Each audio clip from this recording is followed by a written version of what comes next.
Yo tout le monde, on se retrouve aujourd'hui pour un nouveau tour de magie. Britain's Got Talent, c'est en ce moment et on a encore eu droit à de super prestations. Sean Hayden est un magicien pro pas médiatisé, donc pas très connu du grand public. Spécialiste des cartes, il a surpris tout le monde lors des auditions en remontant le putain de temps.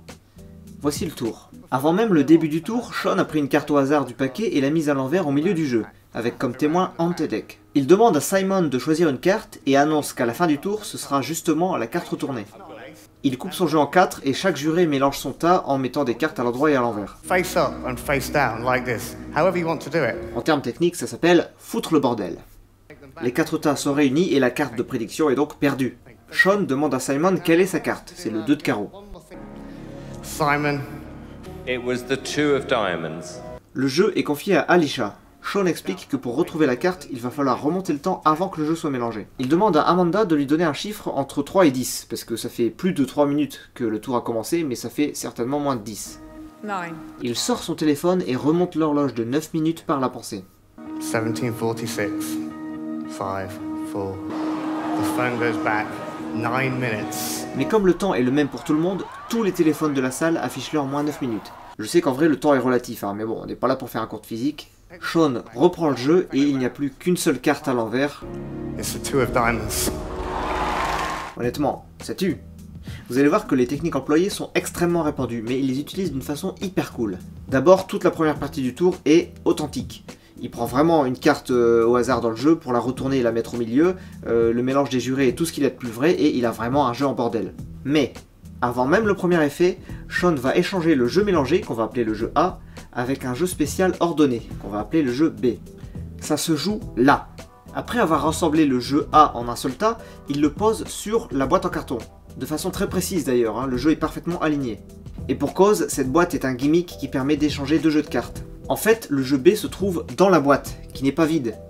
Le gimmick, lui, a l'apparence d'un jeu de cartes ordinaire auquel on a enlevé une des grosses faces, donc soit celle de devant, soit celle de derrière. Et du coup, on se retrouve avec une sorte de couvercle en carton. On a donc le jeu B qui est posé directement sur la table. Il est recouvert par le couvercle en carton qui est le gimmick.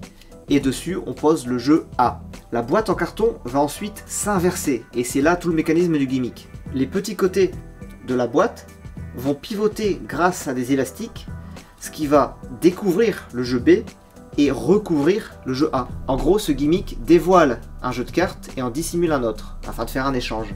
Le tout grâce à un système de flaps. Les flaps, ce sont tout simplement des parties amovibles qui se déplacent très rapidement grâce à de la ficelle élastique. Le mouvement des flaps est si rapide que les spectateurs ne s'aperçoivent de rien, même pour les plus proches qui se trouvent à moins d'un mètre. En plus, cet échange se fait à un moment particulièrement anodin, où le magicien se contente de prendre le jeu quoi. Donc la vigilance du public est au plus bas. Le magicien doit juste faire attention à recouvrir le dessus du jeu A avec sa main, pour masquer la partie où il manque une face. Alors je sais pas s'il existe plusieurs marques qui fabriquent ce gimmick, perso j'en connais qu'un seul et c'est le Flash Deck de Shin Lim. Bien, le jeu en bordel a donc été échangé avec un autre. Et cet autre jeu, c'est un jeu invisible. J'en ai déjà parlé dans un défi magique, donc je ne vais pas tout réexpliquer. En gros, le principe du jeu invisible, c'est de pouvoir faire sortir n'importe quelle carte en faisant croire que c'est la seule du jeu qui est à l'envers. En réalité, toutes les cartes du jeu sont dos à dos, 2 par 2, et elles restent collées les unes aux autres grâce à une espèce de substance qui recouvre le dos des cartes. Ça permet de les manipuler sans qu'elles se séparent. Par contre, si on veut sortir une carte en particulier, on peut faire une dissociation facilement en faisant glisser les cartes l'une contre l'autre sans appuyer. Si on appuie, elles restent agrippées. Par contre, si on les fait glisser sans appuyer, elles se dissocient tranquillement. C'est cette astuce qui permet d'en dissocier une seule dans tout le jeu, en faisant croire que du coup c'est la seule à être à l'envers. Après avoir fait l'échange, Sean montre encore une fois le jeu en montrant des cartes à l'endroit et à l'envers. En fait, il fait tout simplement plein de dissociations de cartes dos à dos pour faire croire que le jeu est toujours en bordel. C'est le terme technique de la vidéo, hein, en bordel. Il demande à Simon quelle carte il a choisi avant de donner le jeu à Alicia. Parce que selon la valeur de la carte, il va devoir poser le jeu dans un sens ou dans l'autre. Et oui, puisque les cartes sont dos à dos 2 par 2, donc la moitié sont dans un sens et l'autre moitié dans l'autre. La carte de prédiction ne doit pas être dans le sens où on va les faire défiler, sinon on va la voir à l'endroit et non à l'envers. En général, le jeu invisible a un côté pair et un côté impair. La carte de Simon est le 2 de carreau, donc Sean doit poser le tas dans le sens où la première carte visible est impair. Ça voudra dire que toutes les cartes paires sont face en bas. L'une des particularités du jeu invisible, c'est qu'on ne peut pas montrer le dos des cartes. Vu qu'elles sont toutes dos à dos, on ne peut voir que les faces. Donc si on pose le jeu quelque part, les spectateurs vont forcément voir la valeur de la première carte, celle qui est au-dessus. et ils risquent de la retenir, donc si le jeu est retourné ensuite et qu'ils voient une autre valeur, bah ils vont s'en apercevoir. Voilà pourquoi Sean doit connaître la valeur de la carte de prédiction avant de poser le jeu où que ce soit. Le jeu est donc confié à Alicia. Vient le moment de remonter le temps. C'est Amanda qui choisit le chiffre 9, et l'heure du téléphone de Sean remonte de 9 minutes sans que celui-ci ne le touche. Ce qui est génial avec les smartphones, c'est qu'on peut faire plein d'applis de ouf pour créer des illusions. Ici, l'appli est très simple. Sean entre une valeur, puis l'appli affiche une copie de son écran de verrouillage. Et après un petit laps de temps, genre 10 secondes, l'heure se met à défiler en arrière du nombre de minutes correspondant à la valeur tapée juste avant. Juste avant de faire cet effet, on peut voir que Sean touche l'écran de son téléphone en bas à droite, soit précisément où se trouve le 9 sur un pavé numérique. Bon, maintenant on sait que l'heure sur son téléphone bouge toute seule grâce à une appli. Mais comment se fait-il que l'heure soit la même pour tout le monde juste après? C'est d'une simplicité fantastique. Son appli ne va pas dans le passé, mais dans le futur. La valeur tapée par Sean s'ajoute à l'heure réelle, qui diminue ensuite progressivement pour revenir au point de départ.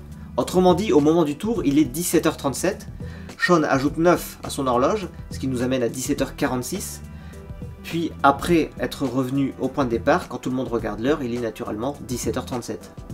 Si tout le monde se fait avoir, c'est parce que dans cette ambiance de spectacle, les gens ne regardent pas l'heure très souvent.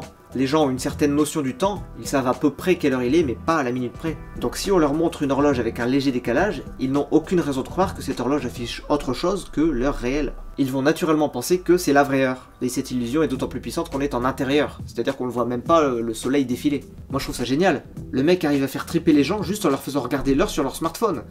En fait, l'illusion vient du spectateur. C'est malin, putain, c'est très malin. Sean n'a plus qu'à récupérer le paquet, et grâce aux propriétés du jeu invisible, il va faire sortir le 2 de carreau en faisant croire que c'est la seule carte retournée. Si on résume, on a donc que 3 manipulations en fait. Échange de jeu de cartes, appli smartphone et jeu invisible. Et c'est justement parce que ce tour est simple, mais que les effets sont grandioses, que j'ai voulu en parler. J'ai rien à ajouter, je trouve ce tour super cool. C'est donc la fin de cette vidéo, j'espère évidemment qu'elle vous a plu et que vous avez kiffé ce tour. N'hésitez pas à aller faire un tour sur toutes les autres vidéos de la chaîne, il y a plusieurs séries qui parlent de différentes choses, la plupart du temps c'est de l'humour.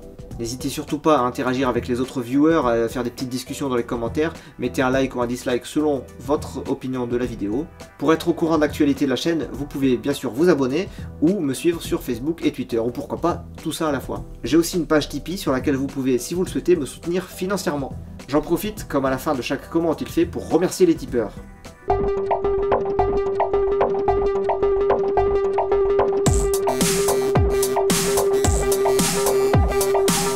Et moi je vous dis à plus pour la prochaine vidéo.